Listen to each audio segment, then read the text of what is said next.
Magandang gabi, Philippine Air Force. Para sa ating weather update ngayong araw ng Linggo, 08 June 2025.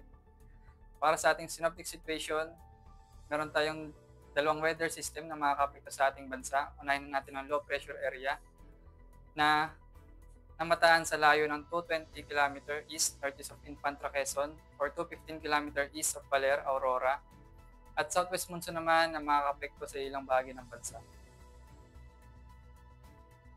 Para sa ating general area forecast para bukas, sa Ilocos Region, Baguio, Kawayan ay makaranas tayo ng partly cloudy sky to cloudy sky with isolated rain shower and thunderstorm. At sa Angeles naman, Lipa, Metro Manila, Legazpi, Philippine Rise ay makaranas tayo ng cloudy sky with scattered rain shower and thunderstorm. Para naman sa Calayan Island at Puerto Princesa ay makaranas tayo ng monsoon rains. Para naman sa parte ng Visayas ay makaranas tayo ng cloudy sky, scattered rain shower and thunderstorm. Para naman sa Mindanao, sa Zamboanga at Cagayan de Oro ay makaranas tayo ng cloudy sky with scattered rain shower and thunderstorm. At sa Davao naman ay makaranas tayo ng partly cloudy sky to cloudy sky with isolated rain shower and thunderstorm. Para sa 3-day forecast, sa Metro Manila, Cavite, Angeles, Lipa, mula araw ng Martes hanggang Huwebes ay makaranas tayo ng cloudy sky with scattered rain shower and thunderstorm.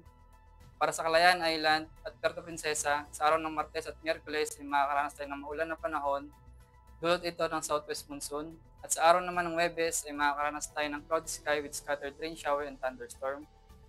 Para sa Philippine Rise, Lapu-Lapu, Zamboanga, mula araw ng Martes hanggang Huwebes ay makakaranas tayo ng cloudy sky with scattered rain shower and thunderstorm.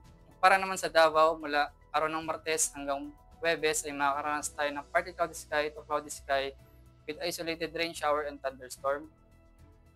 Para sa ating astronomical information, lulubog ang araw mamayang 18:05 at sisikat ito ng 05:26.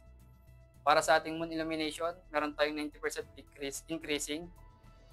At para sa ating social media account, para manatiling updated sa lagay at tiyan ng panahon, i-follow lamang Air Force Weather Center sa aming mga social media accounts. At sa ngalan ng aming commanding officer na si Colonel Alvin John Piogador, PAF GSC, ako si Herman Benedict Zairos Kauman, Philippine Air Force, ang weather forecaster ng Weather Forecasting Department ng Air Force Weather Center. Muli, magandang gabi, Philippine Air Force.